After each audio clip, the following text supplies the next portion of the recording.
de Juan capítulo 7. Juan capítulo 7, si tú nos estás visitando por primera vez, somos una iglesia que creemos que toda la escritura es inspirada por Dios y es útil para redarguir, para corregir, para instruir en justicia, para capacitarnos para toda buena obra, y por lo tanto estudiamos la Biblia versículo a versículo. Así que el día de hoy vamos a ver Juan capítulo 7, versículo 1 al 24, y el título del sermón es Conviviendo, escuchando y maravillado, pero no creyendo. Así que te voy a pedir de favor que te pongas de pie. Por cuestiones de tiempo solamente vamos a leer versículo 1 al 5, oramos y comenzamos. Entonces dice Juan capítulo 7, ya sabes, yo leo versículo 1, por favor tú lee versículo 2, y así juntos alternando terminamos leyendo el versículo 5. Dice: después de estas cosas andaba Jesús en Galilea, pues no quería andar en Judea, porque los judíos procuraban matarle.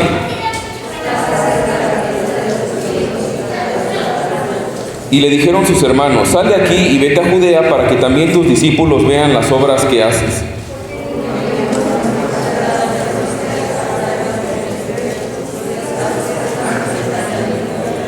Juntos, porque ni aún sus hermanos creían en él. Vamos a orar. Señor, muchas gracias por tu fidelidad, como cantábamos ahorita, Señor. Tu fidelidad es grande, es incomparable, Señor, y definitivamente el estar aquí es una evidencia de que no hay nadie tan bueno como tú, Señor. Eres tú incomparable, y el hecho que estemos acá, Señor, entendemos y reconocemos, y que no sea así, Señor. Yo te ruego que abra sus ojos para que pueda ser una realidad en su vida, Señor, que hemos sido creados para ti, Señor, y a pesar de nosotros, a pesar de nuestro pecado, a pesar de nuestra infidelidad, tú permaneces fiel, porque tú no te contradices, Señor. Así que estamos aquí, Señor, y como el salmista ruega en el Salmo 119, yo te ruego que abras nuestros ojos para que podamos mirar las maravillas de tu ley. Muestra nuestra condición, muéstranos quién eres tú, Señor, y moldea nuestra mente, Señor, para que eso impacte en una vida acorde a tu palabra, Señor. Te necesitamos totalmente, Señor, y yo te ruego que a pesar de mí y de mis limitaciones, Señor, tu Espíritu Santo descienda, Señor, y exalta a Jesús, en cuyo nombre oramos. Amén. ¿Pueden tomar su asiento, hermanos? Capítulo 7 de Juan, para recordar un poquito, igual los que nos están visitando, el capítulo 7 de Juan, ya estudiamos evidentemente 6 capítulos, pero entendemos que el Evangelio de Juan lo deseamos en un inicio de haber empezado a estudiar el Evangelio de Juan. Decíamos que el Evangelio de Juan fue el último en escribirse, y entonces no repite mucho material que ya estaba en los otros evangelios, pero Juan tiene un propósito a través de todo lo que escribe en el Evangelio de Juan. Y hemos dicho que el propósito del Evangelio de Juan aparece de una manera muy explícita al final del Evangelio. En Juan capítulo 20, versículo 31, Juan dice que todo lo que él escribió a lo largo del Evangelio de Juan ha sido para esto. Dice: pero estas cosas se han escrito para que creáis que Jesús es el Cristo, el Hijo de Dios, y para que creyendo tengáis vida en su nombre. Entonces, si tú quieres saber cuál es el propósito del Evangelio de Juan, para qué Juan escribió esto, o por qué Dios inspiró a Juan para escribir esto, es para que entonces creamos que Jesús es el Cristo, y para que creyendo tengamos vida en su nombre. Tiene ese propósito muy claro, que es presentar a Jesús como el Hijo de Dios, y para que creyendo en Él únicamente por la fe, como lo menciona el apóstol Pablo en Efesios capítulo 2, tengamos vida en su nombre. Entonces, ya ha narrado varios momentos, varias escenas del ministerio de Jesús. Capítulo 6 vimos, se nos hizo largo porque lo pausamos 2 semanas, duramos más de un mes en capítulo 6, pero vimos cómo sucedieron estos eventos de la multiplicación de los peces y de los panes, cómo Jesús caminó sobre el mar, y entonces al otro lado del mar se encuentra la gente que había visto la multiplicación de los peces y los panes, y ellos evidentemente querían entronar a Jesús, lo querían hacer rey. Evidentemente les convenía en el aspecto terrenal. ¿Quién no quisiera tener a alguien que te diera básicamente buffet ilimitado todos los días de tu vida? Entonces ellos tenían una mentalidad terrenal acerca de Jesús, y es por eso que estaban ahí. Pero veíamos también la semana pasada cómo Jesús no acepta eso, y a pesar de que él pudo haberles vuelto a dar pan, examina sus corazones y de hecho los lleva a que dejen de buscar únicamente el pan cotidiano, las cosas terrenales, y que verdaderamente coman del pan que descendió del cielo, que es Jesús, y entonces tengan vida eterna. Ya veíamos esto la semana pasada, puedes visitar ahí la predicación, está en YouTube, sobre estos aspectos que significa comer de Jesús. Pero bueno, después de esto, ahora sí entramos al capítulo 7 de Juan. Mira lo que dice: después de estas cosas, andaba Jesús en Galilea, pues no quería andar en Judea, porque los judíos procuraban matarle. Un par de detalles nada más ahí. Si traes tu Biblia, a lo mejor eres como yo de chiquito, que me llevaban a la iglesia y de repente llegabas allá a las partes de los mapas y decías, pues esto como para qué sirve, ¿no? No le encontraba luego mucho significado, pero es importante destacar que Galilea está al norte. Lo puedes ver en una parte de mapa. Si quieres ir allá a visitar tu mapa, es como un dato geográfico. Está en la parte norte, está el mar de Galilea, de ahí brota el río Jordán, que desciende hasta el sur, y en el sur es donde está Jerusalén o Judea. Entonces Jesús dice que estaba en Galilea porque no quería ir a Judea, porque los judíos querían matarle. Ahora, recordar nuevamente, cuando el Evangelio de Juan menciona a los judíos, no está hablando de todo el pueblo de Israel. El autor, Juan, el discípulo Juan, cuando refiere a judíos, está haciendo referencia a los líderes judíos, a los fariseos, a los escribas, a todos aquellos que eran encargados de enseñar la ley. Entonces, había ahí judíos que querían matar a Jesús, estos líderes religiosos. ¿Por qué? Ahorita vamos a ver específicamente cuál era la motivación que tenían ellos. Dice versículo 2, que estaba cerca la fiesta de los judíos, la de los tabernáculos. Y entonces pone ahí una indicación de tiempo, y aquí nos permite entender. Cuando menciona que está la fiesta de los tabernáculos, hay detalles que a veces leemos la Biblia muy rápido y como que decimos, ay, pero ¿eso qué tiene que ver? Bueno, sí, ya esa fiesta era del Antiguo Testamento, ya que nos interesa a nosotros. Pero es importante destacar que el autor está poniendo este evento y nos sirve como una referencia de tiempo. ¿Qué quiero decir? Esta fiesta de los tabernáculos fue más o menos unos 6 meses después de aquel tiempo donde Jesús multiplicó los peces y los panes, que veíamos en Juan capítulo 6. Mira, vamos a ir tantito a Juan capítulo 6, versículo 4. Todo lo que sucedió en Juan capítulo 6 dice, y estaba cerca la Pascua, la fiesta de los judíos. La fiesta de la Pascua era más o menos en marzo o en abril, y esta fiesta de los tabernáculos es entre septiembre y octubre. Entonces, lo que quiero decir es que entre capítulo 6 y 7, entre estos eventos, hubo aproximadamente 6 o 7 meses.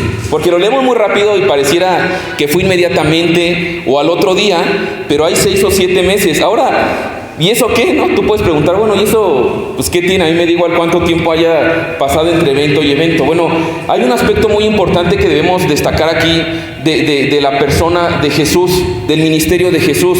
Debemos observar, porque hay algo interesante aquí acerca de cuál es nuestro propósito como creyentes, nuestro propósito como iglesia, y cuál es nuestra meta, cuál es nuestra función primordialmente. Ahora, evidentemente sabemos que como creyentes hemos sido llamados también, parte como iglesia, a comunicar a Cristo, a ir a hacer discípulos.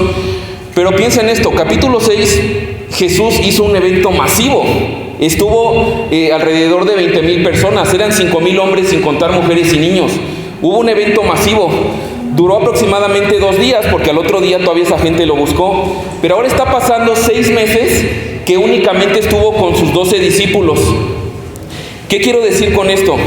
Jesús da prioridad a la intimidad, a la relación personal, antes que a los eventos masivos. Ahora, no estoy diciendo que los eventos masivos de evangelismo, por ejemplo, que no funcionen. Por supuesto que son necesarios y Jesús lo hacía, pero para Jesús tomó más tiempo el estar personalmente con cada uno de sus discípulos. Mis hermanos, lo que vemos aquí es que en el corazón de Jesús es más importante una relación personal, una intimidad con Él, que hacer grandes eventos masivos.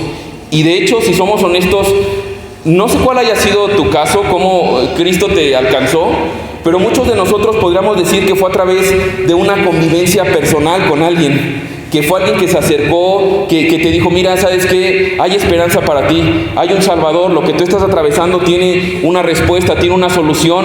Y entonces como iglesia somos llamados también a invertir personalmente en las demás personas. Entonces viene dos planos, desde el plano con Jesús, en el tema de tener intimidad antes que tener actividad, pero también habla como consecuencia de eso, el invertir y tener intimidad con más personas, el hacer discípulos. Finalmente es a lo que Jesús nos ha llamado: vayan y hagan discípulos y enséñenles todo lo que yo les he enseñado, y eso requiere invertir personalmente. Entonces vemos aquí el corazón de Jesús, y me encanta porque vemos cómo Jesús está esperando en estos 6 meses, más que actividades o grandes proezas, está teniendo intimidad con sus discípulos. Y mi hermano, eso es algo que no debemos perder de vista primordialmente, y que es algo que Jesús destaca como lo que es necesario, el estar a sus pies cada día. Entonces Jesús en estos 6 meses estaba únicamente con sus discípulos. Pasan este tiempo y ahora llega la fiesta de los tabernáculos. ¿Y qué sucede ahí? Versículo 3: y le dijeron sus hermanos a Jesús, sal de aquí y vete a Judea, para que también tus discípulos vean las obras que haces. Entonces la pregunta natural, a ver, ¿cómo que Jesús tenía hermanos? ¿Jesús tenía hermanos? Sí, tenía hermanos, y la palabra de Dios lo menciona varias veces. Ahora, algunos hermanos que son famosos de Jesús, pues sabemos que la carta de Santiago fue escrita por su hermano Jacobo, también la carta de Judas fue escrita por su hermano Judas, que eran pilares de la iglesia en Jerusalén después de la resurrección, pero en este momento no creían en Jesús. Ahora, aquí hay muchos elementos que son muy curiosos, son muy interesantes. ¿Cómo es posible que no creían en Jesús? ¿Te imaginas? Eran sus hermanos. Dice versículo 3, sus hermanos le dicen, sal de aquí, Jesús, y vete a Judea, para que también tus discípulos vean las obras que haces. Porque ninguno que procura darse a conocer hace algo en secreto. Si estas cosas haces, manifiéstate al mundo, porque ni aun sus hermanos creían en él. Imagínate, sus hermanos habían convivido desde pequeños con Jesús, lo conocían pues de toda la vida, literalmente. Escucharon, lo vieron, hablaron con él y no creían en él. Ahora, yo creo que no podemos ser tan duros con sus hermanos. ¿Por qué quiero decir esto? Imagínate que Jesús fuera tu hermano mayor. ¿Te has puesto a pensar en eso? Yo no sé si tienes hermanos, y no sé si tuviste ese hermano que todo lo quería hacer así perfectamente. Que algo que tú estabas ahí como queriendo salirte con la tuya, te iba y te acusaba o te delataba. Entonces imagínate a Jesús, de repente, el que te estén comparando con Jesús. ¿Te ha tocado que tus papás te comparan y te dicen, ay, ¿por qué no eres como tu otro hermano? O como el hijo de tal. Y entonces empiezan a comparar y te cae gordo, casi más que te comparen, te cae gordo esa persona con la que te están comparando. Entonces imagínate ahí a María, a José, muy probablemente ante la perfección de Jesús, porque la palabra lo define como que él nunca pecó, fue como nosotros, pero sin pecado, y que le estuvieran diciendo, mira, ¿por qué no eres como Jesús? ¿Por qué no recoges tu cuarto como Jesús? ¿Por qué no nos ayudas a lavar los trastes como Jesús? Entonces, muy probablemente eso también causaba cierto tipo de desprecio hacia Jesús. Ahora, el día de hoy podríamos decir desde una perspectiva actual, decir, mira, si Jesús fuera mi hermano y viviera conmigo, yo sí lo reconocería, yo le serviría totalmente y lo respetaría, y por supuesto que lo aceptaría, sería muy sencillo. Creo que a lo mejor hasta sería un estorbo, porque no nos dejaría ni pecar a gusto muchas veces. Sería incómodo tenerlo ahí, estar metiendo el dedo en la llaga y que él nunca participa. Oye, Jesús, pues qué tanto es tantito, y él absteniéndose. Entonces no podemos ser tan duros con sus hermanos. Dice, ni aun sus hermanos creían en él. Ahora, aquí hay aspectos muy importantes, y parte del sermón lo tocaba en este punto, respecto a la familiaridad que muchas veces tenemos con Jesús, y eso no implica que realmente estemos creyendo en Jesús. Ellos conocían a Jesús, por supuesto que sí. ¿Habían escuchado hablar a Jesús? Por supuesto que sí. ¿Habían visto sus milagros? También. ¿Habían escuchado sus mensajes? Incluso lo que están diciendo aquí en versículo 3, cuando le dicen sal de aquí y vete a Judea para que también los discípulos vean las obras que haces. Ellos le están diciendo de alguna manera a Jesús, están malinterpretando el propósito de Jesús. Jesús sabemos que vino a dar su vida y que entonces por medio de su cuerpo, de su sangre, dar vida eterna, pero ellos lo están distorsionando a cuestiones terrenales y le están diciendo algo así como, oye Jesús, pues tú que ya tienes como esas habilidades para hacer esos milagritos y que tienes la capacidad de multiplicar cosas, pues si tú lo que quieres es popularidad, fama, darte a conocer, pues ¿por qué te quedas aquí en Galilea? Ve ya este famoso allá en Judea, allá en Jerusalén, y entonces piensan que Jesús quiere ser famoso. No han entendido nada, no han entendido el mensaje a pesar de que lo escuchan, a pesar de que conviven con Él, a pesar de que están familiarizados con Él. Y mis hermanos, cuán parecidos muchas veces nosotros podríamos ser. A lo mejor tú eres una persona que dices, mira, yo nunca había escuchado de Jesús, nunca había escuchado la palabra de Dios, nunca había estado en una iglesia, mi familia definitivamente pues no cree en Dios, es más, incluso lo aborrece. A lo mejor no has tenido ningún contacto y gloria a Dios que sea tus primeros contactos. Mi anhelo es que Dios te hable. A lo mejor tu única referencia de Dios son las películas de Semana Santa. Para muchos también es así. Pero a lo mejor, y por el contrario, y a la luz de este pasaje, a lo mejor tú sí has estado toda tu vida dentro de un círculo cristiano. A lo mejor naciste en este mal usado término cuna cristiana. Y a lo mejor tus papás, tus abuelos, y de repente ha sido tan cotidiano en tu vida el escuchar de Jesús, el escuchar que Jesús te ama, que murió por tus pecados, y a lo mejor esa familiaridad ha hecho que tú pierdas el asombro, que pierdas el entendimiento de cuál es el propósito real de Jesús.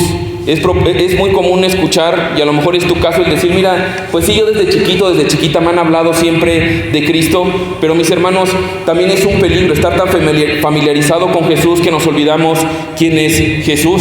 De hecho, uno de los aspectos también que debemos cuidar, y a mí me hablaba mucho Dios esto, porque entendemos ahora, aquellos que hemos rendido nuestra vida a Jesús, por supuesto que ahora también somos llamados hermanos de Cristo, en Hebreos estudiamos eso, pero también es muy peligroso para nosotros caer en esta familiaridad, y de repente hay personas que nos acercamos en algún momento, Dios nos trajo y la palabra nos deslumbraba, la palabra nos traspasaba, nos iluminaba, pero de repente caemos en una actitud de decir, ay, otra vez domingo, y otra vez esa parte, sí que no cree con sus hermanos no creen en él, sí, ya me lo sé, el pan de vida, sí estoy súper conocidísimo eso, yo lo he escuchado con tal pastor y con tal autor y con tal teólogo, y estamos tan familiarizados con Jesús que de repente hemos perdido esa pasión, hemos perdido ese asombro de Jesús. De ahí que Jesús exhorta a esta iglesia en Apocalipsis, vuelve a tu primer amor.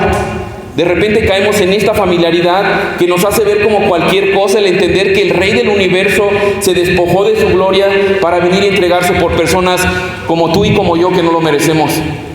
Y mi hermano, para muestra, de verdad basta un botón. Si ayer viste lo que sucedió en Querétaro, fue algo terrible. La verdad es que hay un momento, y no voy a entrar aquí en tomar partida por ninguno de las personas que hay ahí, pero lo único que nos lleva a la conclusión es decir, ¿cómo Dios siquiera dio la posibilidad de salvarnos? No es porque Dios salva a algunos, porque Dios a algunos elige, a algunos no, es porque siquiera dio la posibilidad de salvar a algunos con el tipo de personas que somos, con la maldad que hay en nuestro corazón. El corazón, dice la palabra de Dios, del corazón vienen los malos pensamientos, los homicidios. Y entonces necesitamos que Dios nos transforme. Pero mis hermanos, tristemente muchas veces caemos en este punto de ser tan familiares con Jesús que dejamos de acercarnos, como veremos más adelante, con una actitud correcta y humilde a la palabra. Ahora, les decía yo que aquí hay muchos aspectos respecto a los hermanos de Jesús. Ya vimos la familiaridad, pero también hay otro aspecto que me da mucha esperanza. Yo no sé si has estado en un punto que tienes familiares, que tienes amigos, que tienes primos, que dices, híjole, ¿qué más le puedo decir? ¿Qué más puedo hacer? Yo ya le he compartido, me duele ver las consecuencias que está teniendo el pecado en su vida, y ya le hablé tanto, ¿qué más puedo hacer para que él crea? Y de repente hasta nos condenamos, andamos con una culpa, y a la luz de este pasaje podemos ver, imagínate, ni ellos que tenían a Jesús ahí, en ese momento habían creído. ¿Por qué? Porque la salvación es del Señor. Y mi hermano, por supuesto que Dios ha puesto una parte activa de ir y hacer discípulos, compartir el Evangelio, modelar a Cristo, pero todo esto es en vano si nosotros no entendemos que el único que puede dar el don de la fe, que puede abrir nuestros ojos para entender lo espiritual, es Dios. Debemos orar, entender, hacer lo que Dios nos ha llamado a hacer, pero saber que la salvación es del Señor. Mi hermano, no desesperes por esos familiares, por esos hermanos, por esos amigos, por esos sobrinos, que sé que como a mí te duele ver las consecuencias que hay en su pecado, y a lo mejor tú dices, pues de nada sirve que yo le comparta, que yo le modele. Hazlo para el Señor. Dice su palabra en 1 de Corintios que estemos constantemente creciendo en la obra del Señor, porque el trabajo para Él no es en vano. No es en vano. Así que es también esperanzador si ellos que tienen a Jesús. Ahora, lo glorioso también, y es el último aspecto que quiero dar aquí con los hermanos, es que ellos en este momento de alguna manera se están hasta burlando de Él. Órale, pues tú que haces esos truquitos, ve, ya esté famoso, torciendo el propósito de Jesús. Y Jesús pudo haberles dicho, como muchos de nosotros a veces decimos, mira, estas personas rechazaron a Jesús, ya no quiero saber nada de ellos. Sacudo mis pies, o hasta le metemos ahí algo espiritual, ¿no? Pero vamos a ver cómo Jesús después sí les va a dar el don de la fe. Más adelante, después de la resurrección, no solamente los va a salvar, sino que los va a utilizar para extender su reino. Los va a usar de tal manera que nosotros el día de hoy, como mencionaba, aún seguimos leyendo cartas que Dios utilizó para que ellos escribieran. Así que dice versículo 6, entonces Jesús les dijo, mi tiempo aún no ha llegado, mas vuestro tiempo siempre está presto. No puede el mundo aborreceros a vosotros, mas a mí me aborrece, porque yo testifico de él que sus obras son malas. Subid vosotros a la fiesta, yo no subo todavía a esa fiesta, porque mi tiempo aún no se ha cumplido. Y habiéndoles dicho esto, se quedó en Galilea. Entonces Jesús le responde con amor, les dice, miren, ustedes finalmente se mandan a sí mismos, suban. Y vemos aquí algo muy interesante acerca de Jesús. Jesús, a pesar de ser Dios mismo, en esta Trinidad que entendemos de Dios Padre, Dios Hijo, Dios Espíritu Santo, Jesús mismo sometía su agenda y sus tiempos a la voluntad del Padre. Jesús sabía que su agenda la dictaba el Padre. Entonces, de repente hemos caído en situaciones donde queremos apresurarnos a hacer la voluntad de Dios.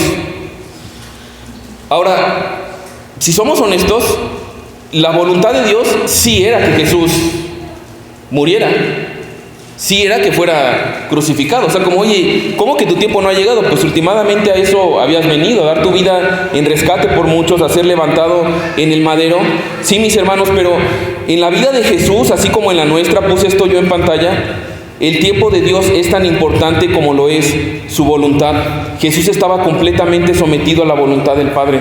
En la vida de Jesús, así como en la nuestra, el tiempo de Dios es tan importante como lo es en su voluntad.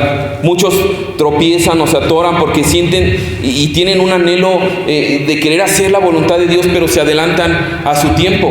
Entonces, eso lo vemos en muchas áreas. Y una, por ejemplo, podría ser incluso ministerialmente. De ahí que cuando alguien quiere servir, le decimos, mira, discipúlate, sé oveja, congrégate. No, pero es que yo quiero servir y ya pasé mucho tiempo, pero necesitamos también conocerte, que conozcas la palabra.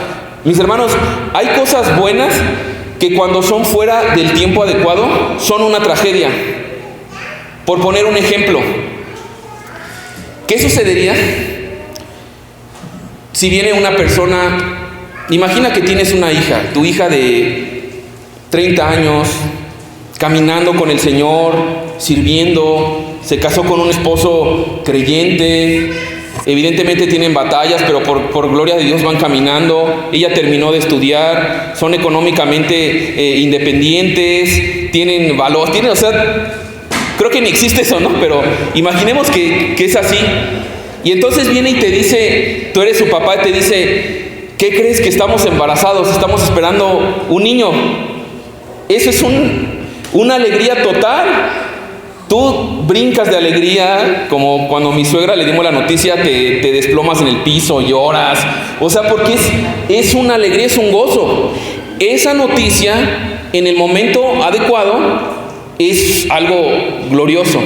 Ahora, ¿qué sucede si tu hija de 15 años llega y te dice: papá, probé el alcohol por primera vez,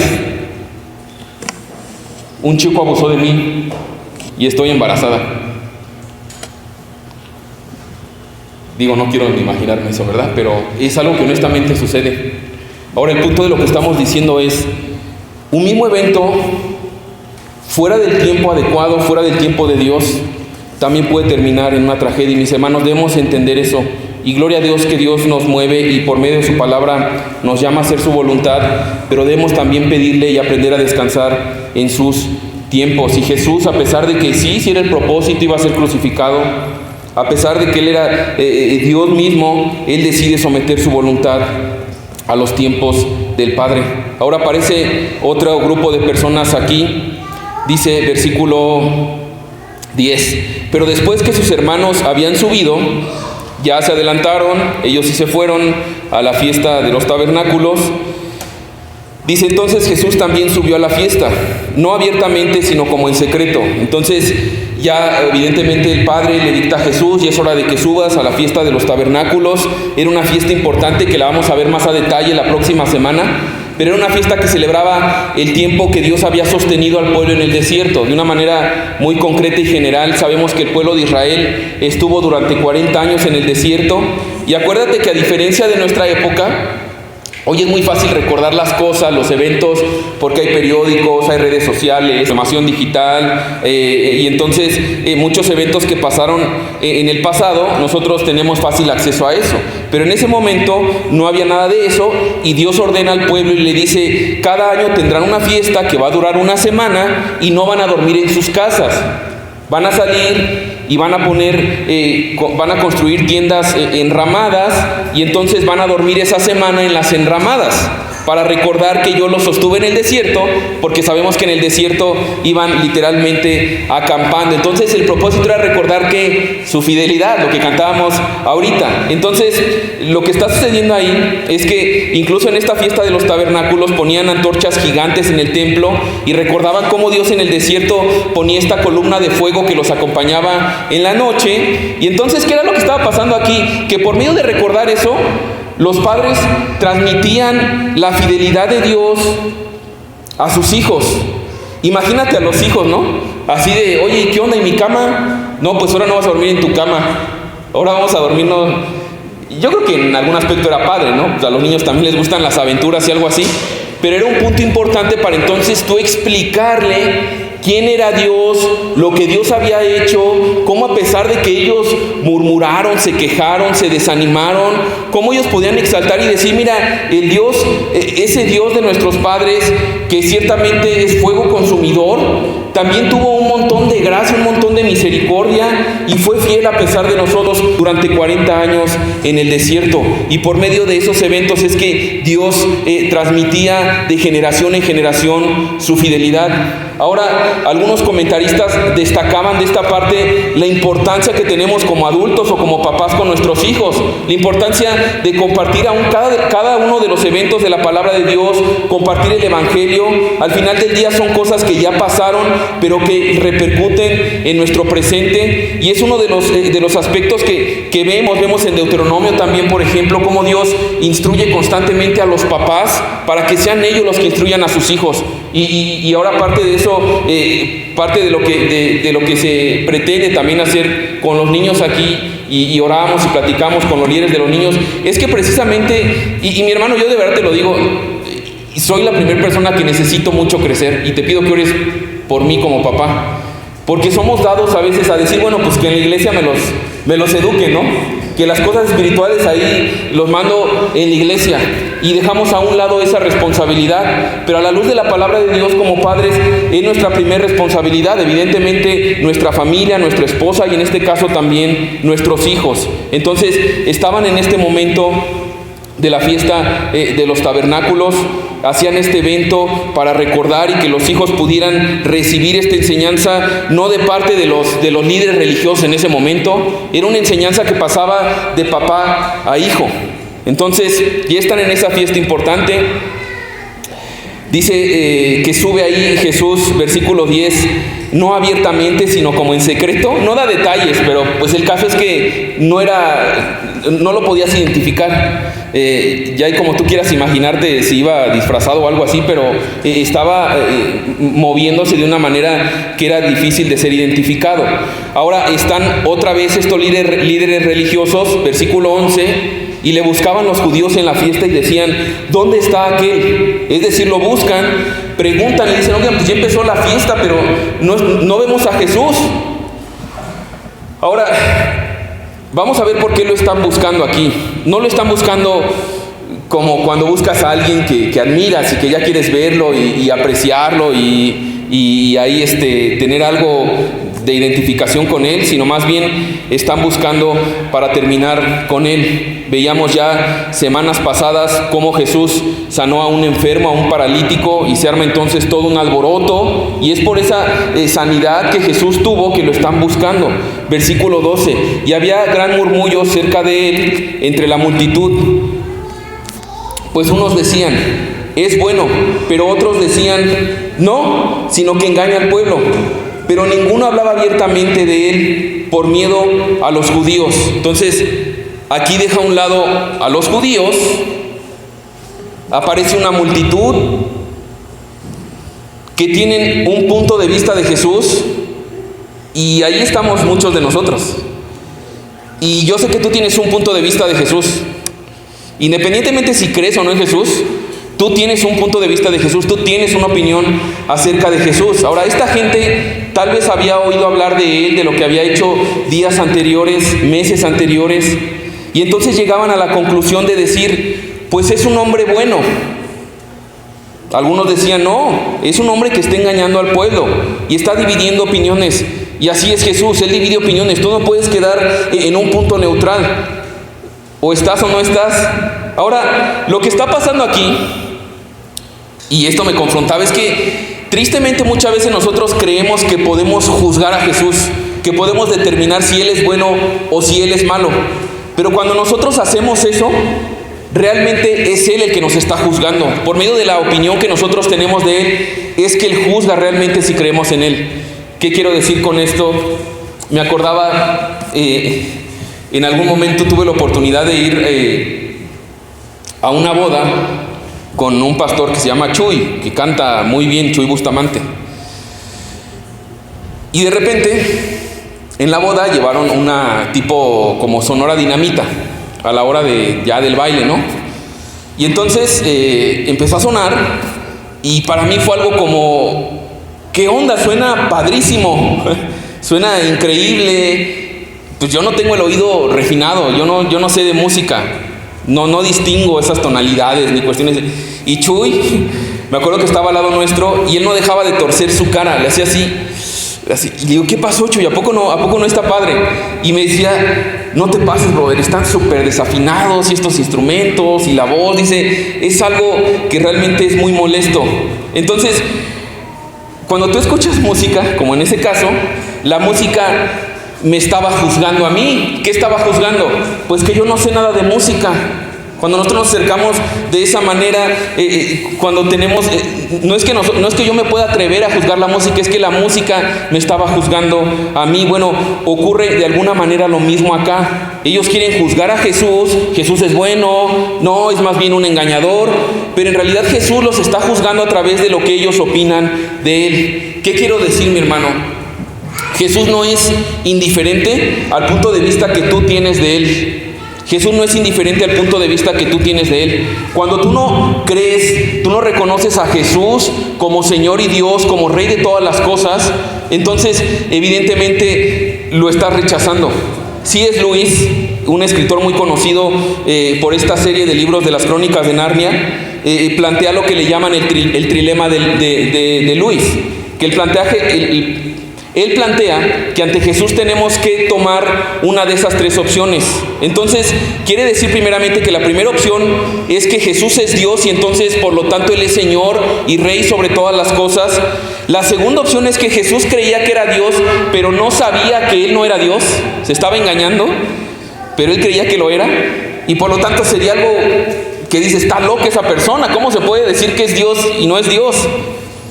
O finalmente, la tercera opción es que Jesús sabía que no era Dios, pero fue un mentiroso que le ha hecho creer a todas las personas que Él es Dios.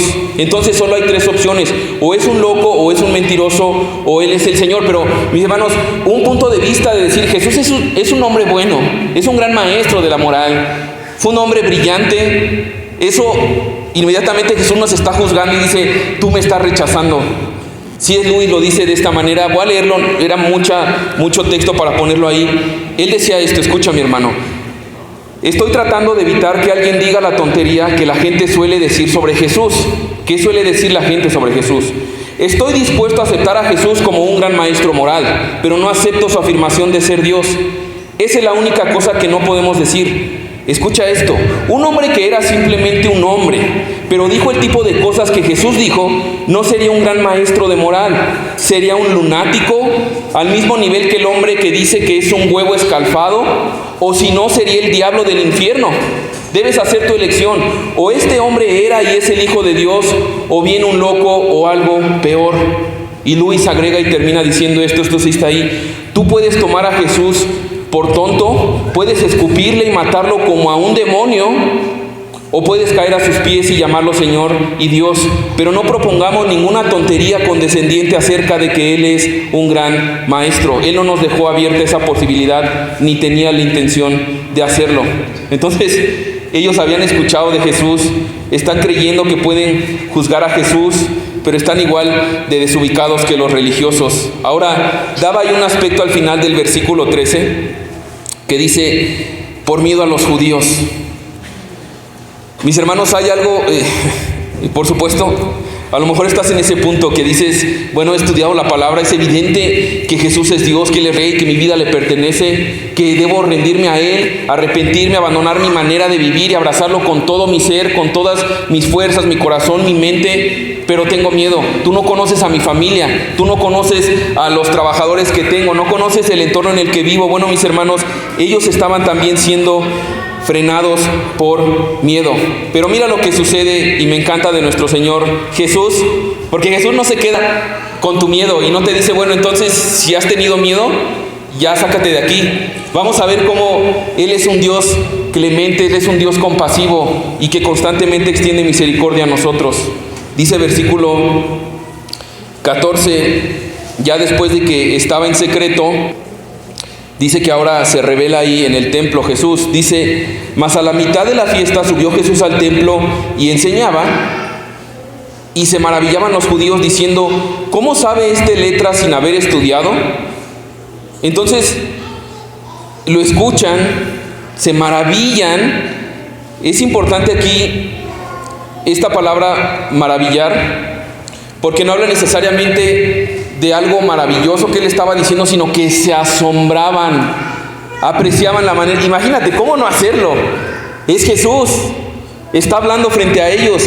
Y entonces decían, ¿cómo puede enseñar algo así si Él no ha estado en la escuela de ninguno de los rabinos? ¿De dónde ha sacado toda enseñanza? Ahora, estas personas tampoco están creyendo. Tampoco dice en ningún momento que le creen, solamente que se maravillan. Entonces, primer aspecto, vimos que estar familiarizado con Jesús no es lo mismo que creer en Jesús. Aquí estamos viendo cómo ellos se están maravillando de las enseñanzas de Jesús, pero tampoco están creyendo en Él. Entonces puse esto en pantalla. No es lo mismo maravillarte de las enseñanzas de Jesús que creer en Él. El día de hoy es muy fácil y lo he dicho muchas veces, es una era tremendamente privilegiada la que tenemos con las redes sociales.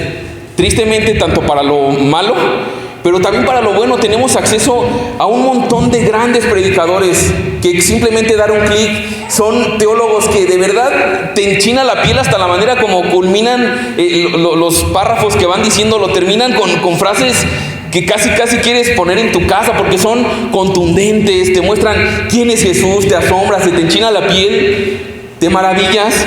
Y hay una tendencia también en personas así que dicen, bueno, yo creo en Jesús porque conozco a tal pastor, a tal autor, y dijo esto, y lo citan y saben, y de repente se maravillan, pero tampoco han creído en Jesús.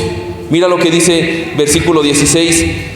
Cuando le preguntan, ¿cómo sabes estas letras sin haber estudiado? Jesús le responde, mi doctrina no es mía, sino de aquel que me envió.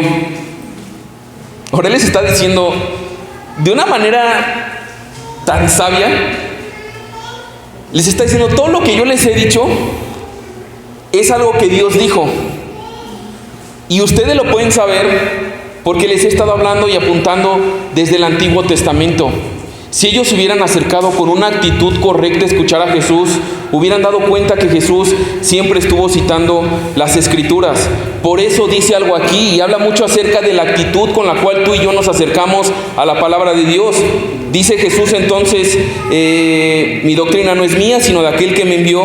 El que quiera hacer la voluntad de Dios conocerá si la doctrina es de Dios o si yo hablo por mi propia cuenta.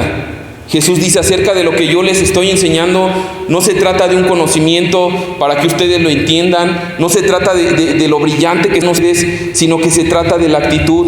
El que quiera hacer la voluntad de Dios va a recibir mi enseñanza como de Dios. Y no sé si te ha pasado eso, que de repente estás y lees un pasaje, ¿no? Y se lo compartes a alguien más. Ya le mandas ahí la imagen de WhatsApp o de Facebook. Y dices, es que a mí esto de verdad me dio tanta esperanza, o de verdad me redargulló tanto, algo que tengo que despojar, ¿no? Que tengo que comenzar a hacer. Mira cómo me levantó Jesús por medio de esta promesa. Y de repente a esa persona que le enviaste así como de, órale.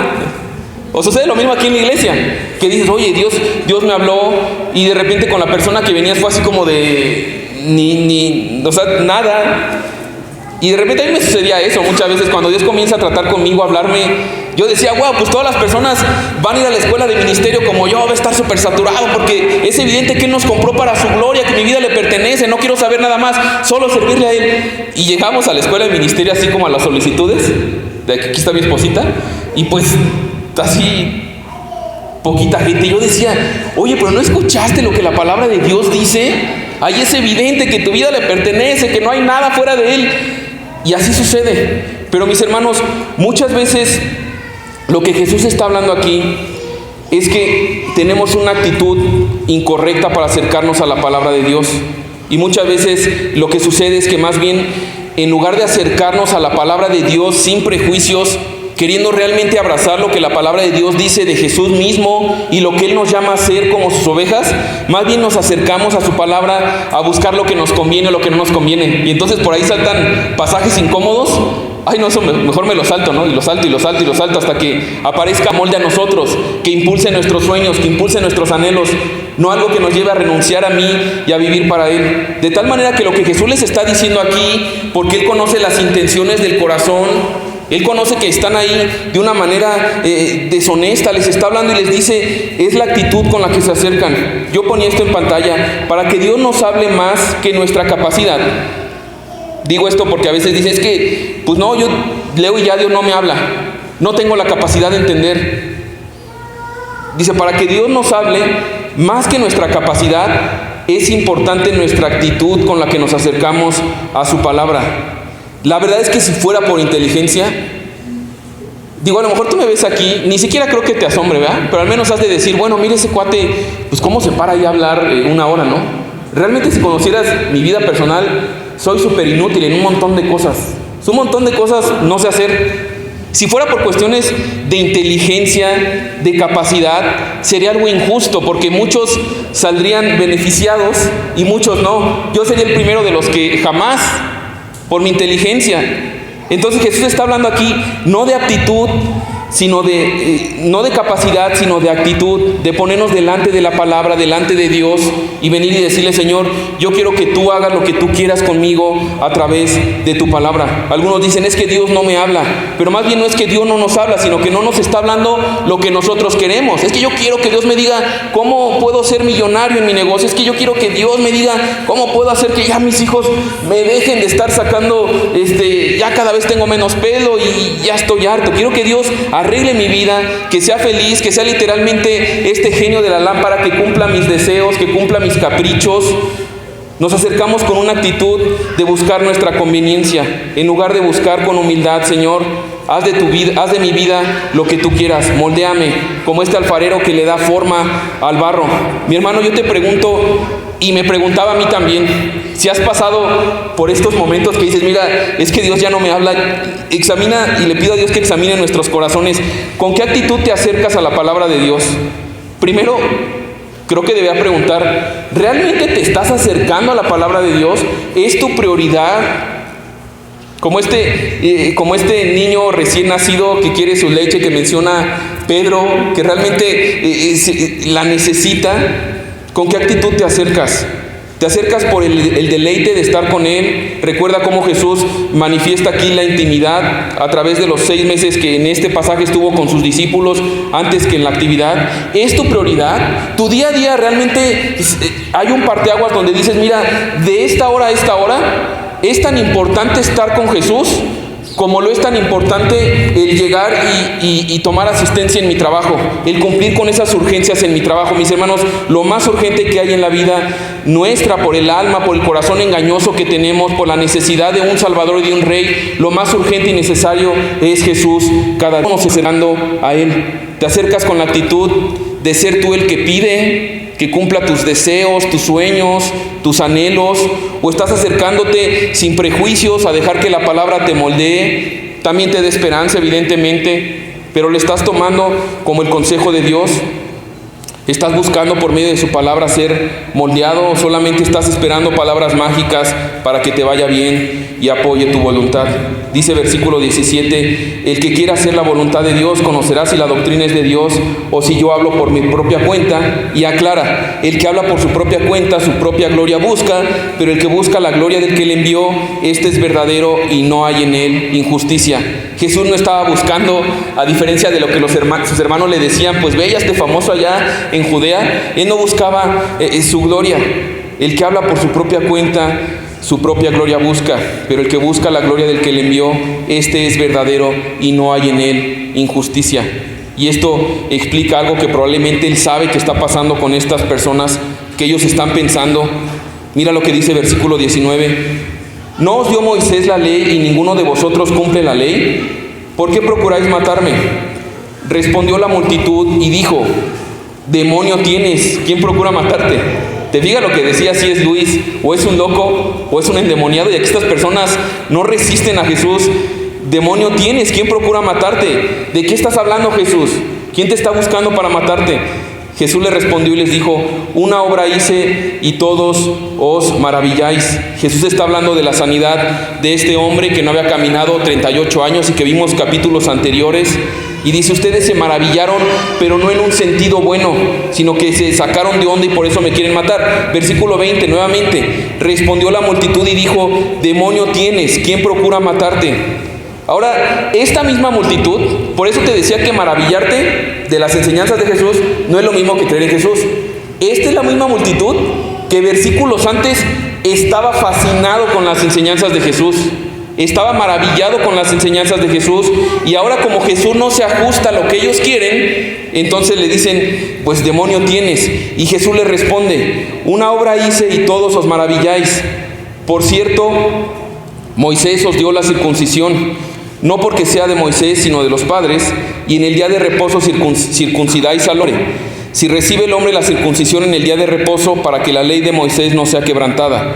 ¿Os enojáis conmigo porque en el día de reposo sané completamente a un hombre? No juzguéis según las apariencias, sino juzgad con justo juicio. Entonces Jesús les dice, ok, la ley manda que el hombre tiene que circuncidarse el 8º día de nacido, pero si cae en sábado, ¿qué hacen? ¿Lo circuncidan? Entonces están quebrantando la ley, pero pues es lo correcto, porque le daban también un valor importante a la circuncisión. Para los judíos la circuncisión era algo valioso, era la entrada al pacto del pueblo de Dios. Entonces si caía en sábado, ellos decían era mejor la entrada al pacto por medio de la circuncisión que guardar el sábado. Y entonces Jesús les dice, bueno, pues yo también en sábado sané a un hombre, y ustedes, en lugar de ver el beneficio que yo hice, están juzgando mal, están juzgando por medio de las apariencias, están endurecidos, no quieren hacer la voluntad de Dios. Ahora, a manera de conclusión de todo esto que veíamos hoy, honestamente tú y yo podríamos caer en cualquiera de estos grupos. Podríamos ser como los hermanos, primeramente, que a lo mejor ya lo conocen, ya están muy familiarizados con Él, pero evidentemente no le están creyendo. O podemos ser como estos que se admiran de las enseñanzas de Jesús. A lo mejor te encanta la teología, eres conocedor no solamente del cristianismo de Jesús, sino ya eres experto hasta de otras religiones y cualquier otra cosa que se te ocurra, pero no has conocido realmente a Jesús. O simplemente lo ves como un gran maestro, como un gran hombre, como alguien admirable, pero no lo has reconocido como Señor y Dios, y por lo tanto no has rendido tu vida a Él como Señor y Salvador. Hay un peligro, mis hermanos, como creyentes, en acercarnos, en escuchar la palabra de Dios con una actitud incorrecta. Podría ser que también seas como estos que estaban en el templo maravilloso, pero de todas maneras se escuchan sin fe. Y esto lo vemos, para respaldarte esto que te estoy diciendo, el peligro de acercarnos a escuchar sin fe, con una actitud incorrecta. Hebreos nos ilustra de una manera muy clara algo que sucedió con el pueblo de Israel, hablando de esta actitud semejante. Dice Hebreos capítulo 3, versículo 16, ¿quiénes fueron los que habiendo oído le provocaron?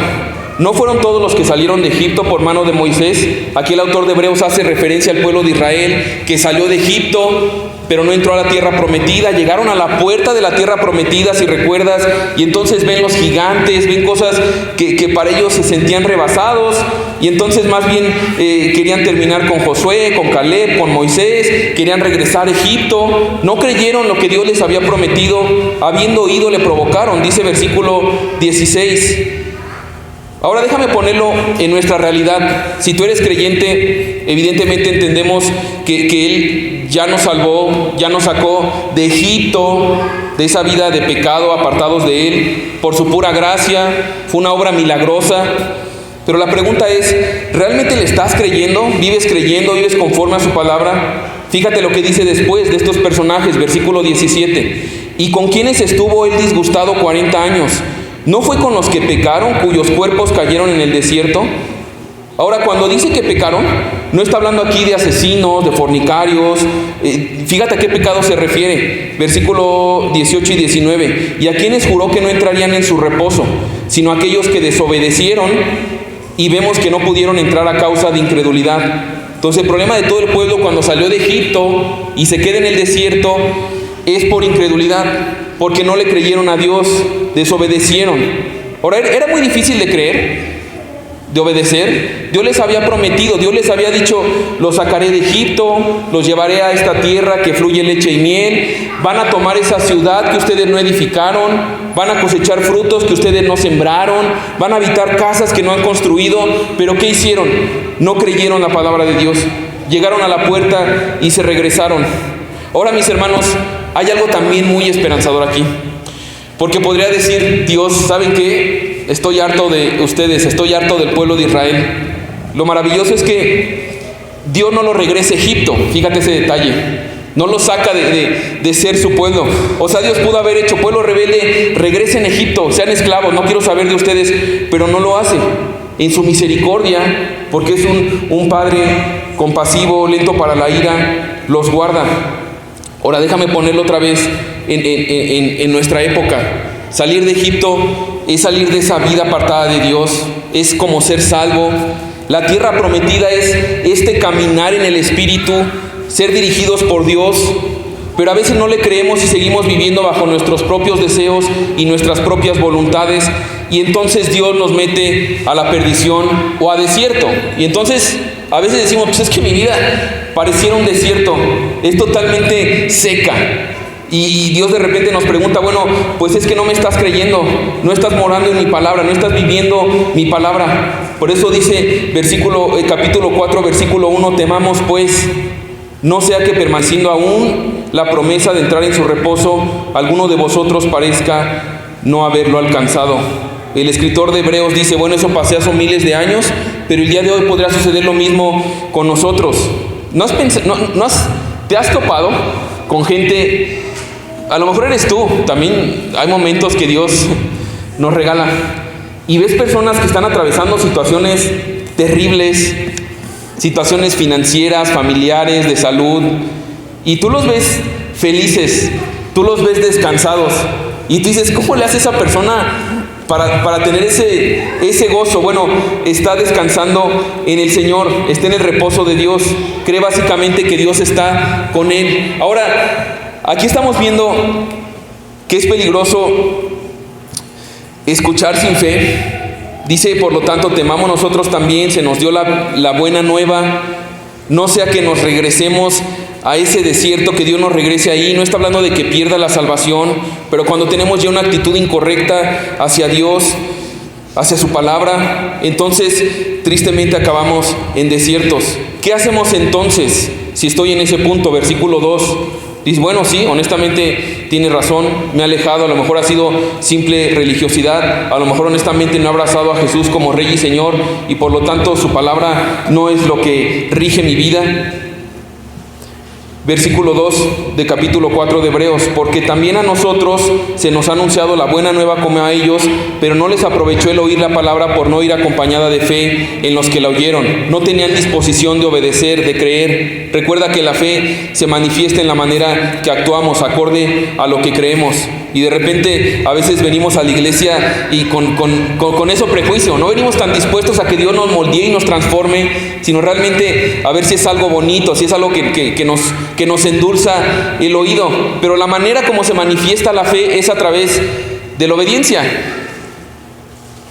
¿Cómo puedes saber si tú crees en un producto? Porque te lo tomas, porque eres diligente, porque es tu prioridad. El día de hoy en la mañana salí a hacer un poco de actividad física ahí en la unidad deportiva y había un grupo que no voy a promocionar, pero haciendo ejercicio, y evidentemente al final te querían vender un producto. Ahora, me impresionaba ver que cuando tú crees en algo, tú haces lo posible. Ellos estaban ahí, la clase fue de 7 a 8 en domingo, y aparte sí les pusieron una buena activación física.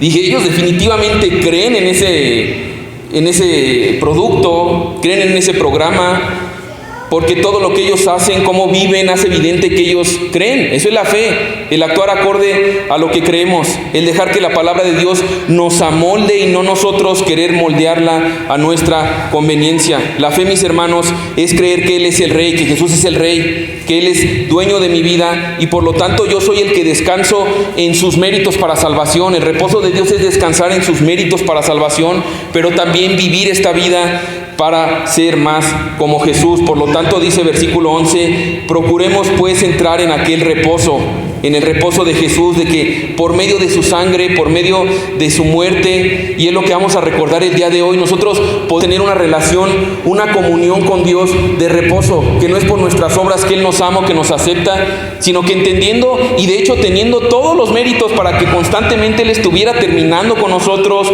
olvidándose de nosotros. Él es un Dios que derrama gracia sobre gracia. Así que primeramente entremos en ese reposo, en el reposo que Cristo en la cruz dijo, consumado es, pagado por completo. La reconciliación con Dios es únicamente por los méritos de Jesús. Procuremos pues entrar en aquel reposo para que ninguno caiga en semejante ejemplo de desobediencia, porque la palabra de Dios es viva y eficaz y más cortante que toda espada de dos filos, y penetra hasta partir el alma y el espíritu, las coyunturas y los tuétanos, y discierne los pensamientos y las intenciones del corazón. Y no hay cosa creada que no sea manifiesta en su presencia, antes bien todas las cosas están desnudas y abiertas a los de aquel a quien tenemos que dar cuenta.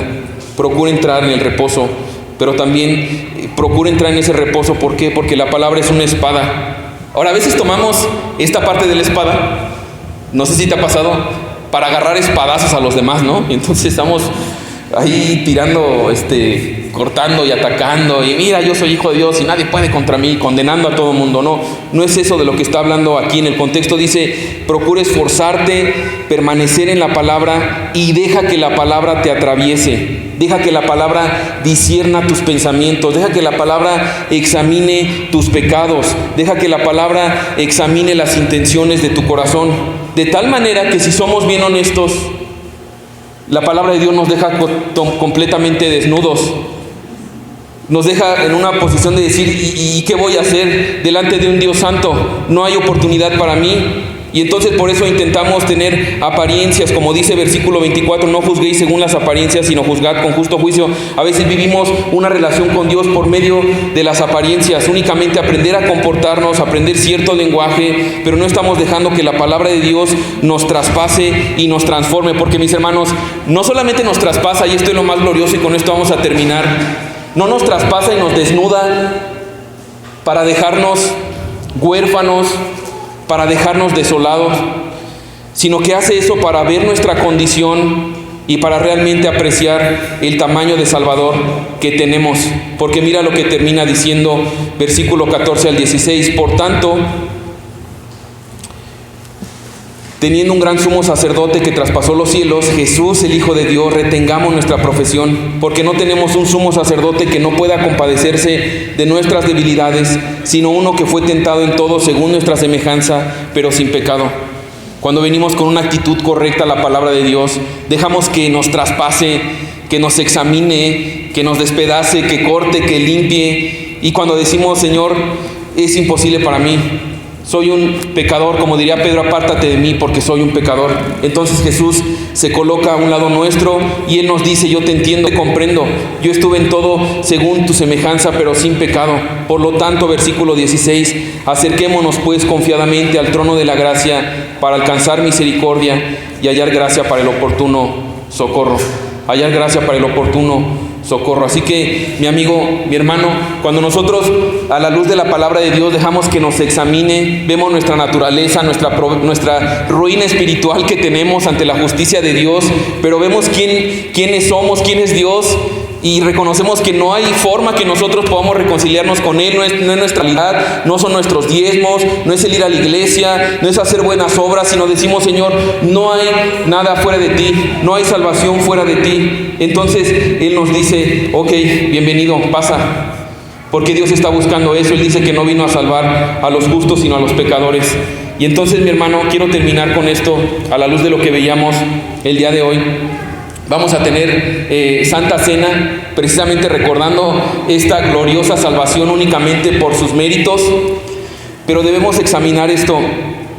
Primeramente, ahorita recordar, Señor, gracias porque lo que vamos a hacer es por tu gracia. Y la gracia nos habla de un favor inmerecido hacia alguien que incluso merecía todo lo opuesto. A veces nos quedamos como la gracia es, bueno, que me dan lo que no merecía la salvación. Es la mitad, porque no solamente no merecíamos la salvación, sino que efectivamente merecíamos el juicio más severo y la condenación por causa de nuestros pecados, pero es por gracia que nos acercamos y por gracia y la invitación que te pongas a cuentas con Dios y que tomes esta Santa Cena. Pero a la luz del pasaje que vimos el día de hoy, debemos entender y examinar y pedirle, Señor, a lo mejor yo he estado en esos grupos, a lo mejor hasta el día de hoy, que he creído que solamente por escuchar, o a lo mejor por aceptarte y reconocerte como un personaje histórico o un maestro bueno, pero realmente no ha sido la fe que salva. Mi amigo, no es suficiente estar familiarizado con Él, cuna cristiana, tus papás, tus abuelos. No es suficiente reconocerle como un hombre bueno o incluso maravillarte con sus enseñanzas. La fe que salva es una fe que reconoce a Jesús como Señor sobre todas las cosas, como nuestro Creador, y que reconoce que es nuestro pecado lo que nos ha distanciado de Él, lo que ha roto nuestra relación con Él, pero también abraza a Jesús como el castigo de nuestra paz. Él fue el sacrificio que tú y yo merecíamos recibir en la cruz, y entonces somos reconciliados únicamente por Él. Y entonces abrazamos su sacrificio, entramos al reposo de ahora caminar con Él en gozo, en su misericordia, porque sabemos que no es por nuestros méritos, sino por la salvación completa de Jesús. Y eso como luce de una manera práctica o diaria, en que Él es nuestro Rey, en que su palabra es nuestra prioridad, en que tenemos la actitud correcta de decirle, Señor, vengo ante tu palabra, expónme, transfórmame, límpiame, guíame. Y por lo tanto es evidente que Él es Rey y guía nuestra vida. Así que, mi hermano, vamos a orar para terminar. Señor, gracias porque tu palabra es viva, es eficaz, Señor. Leíamos ahorita tanto que incluso tu propia palabra nos habla de ella, Señor. Y es esta espada, Señor, que discierne y que limpia y examina, Señor. Y todo eso lo haces porque eres un Dios bueno, un Padre que nos ama. Y hay cosas que se han levantado en nuestros corazones, en nuestros pensamientos, en nuestros deseos, que nos han alejado de ti, Señor, que nos han apartado. Y gracias porque el día de hoy, en tu palabra, Señor, nos muestras el peligro que hay, Señor, en caer en esta familiaridad, pero haber caído de estar enamorados y estar viviendo bajo tu reino, Señor. Así que primeramente limpia nuestros corazones y concédenos algo que solamente tú puedes hacer, Señor. Concede corazones regenerados, corazones que te anhelen y que te reconozcan como Rey y Señor. Y a lo mejor también hay personas aquí que han estado en ese punto, vienen, escuchan, van de iglesia en iglesia, de predicador en predicador, asombrándose, maravillándose de enseñanzas. Pero la realidad es que en su intimidad, en el día a día, Señor, tu palabra no es más que un punto de apoyo como información y como motivo para discusión o para contienda con más personas, Señor. Perdónanos porque somos dados a caer también en eso, Señor. Así que, Padre, yo te ruego que permitas, porque es por tu gracia que regenera nuestros corazones y abre nuestros ojos, que podamos verte, apreciarte y vivir, Señor, con la certeza de que tú eres Rey, tú eres Señor, y que a pesar de quienes somos nosotros, Señor, decidiste tomar forma de hombre, Señor. Te hiciste semejante a nosotros, pero tú no pecaste, Señor, y viviste esa vida de obediencia que nadie de nosotros podía vivir, para entonces darte en este sacrificio perfecto, Señor, para ser aceptados por el Padre. Gracias porque tú, que no pecaste, Señor, dice tu palabra que al que no conoció pecado, por nosotros Dios lo hizo pecado para que nosotros fuésemos hechos justicia de Dios en él. Gracias por el reposo que nos da, Señor, el recordar que tú eres nuestro reposo, tú eres nuestra justificación, tú eres nuestra aceptación. Y Padre, ayúdanos a no menospreciar eso. Ayúdanos a ver de verdad la gravedad que hay dentro de nosotros y la tremenda salvación y gloriosa salvación que obtuvimos por los méritos de Jesús. Así que, Padre, limpia nuestros corazones, examínanos, y en este tiempo que vamos a recordar precisamente tu sacrificio, para lo cual nos recuerda este pacto, Señor. Y gracias porque este pacto se sostiene porque tú cumpliste con las condiciones. Tú cumpliste con vivir la vida de santidad perfecta, Señor. Y tú cumpliste con recibir el castigo que todos nosotros merecíamos por causa de nuestro pecado. Gracias porque esto que vamos a recordar nos debería mover al gozo, Señor, de anhelar tu palabra, de anhelar vivir para ti, Señor. Porque es tu amor lo que nos constriñe, Señor, de tal manera que ya no vivamos para nosotros, sino para ti, que te diste por nosotros y resucitaste en nuestro lugar. Así que, Padre, yo te pido por las personas que estamos aquí, que vamos a tomar esta Santa Cena, que primeramente tu palabra nos haya alumbrado y que lo que escuchamos el día de hoy sea sembrado en nuestro corazón y dé fruto únicamente para tu gloria, Señor. Allí en la intimidad tú hables, tú transformes, tú disciernas, pero también consueles con la gloriosa noticia de tu evangelio, Señor, que si nos has redarguido hay esperanza y hay perdón en ti.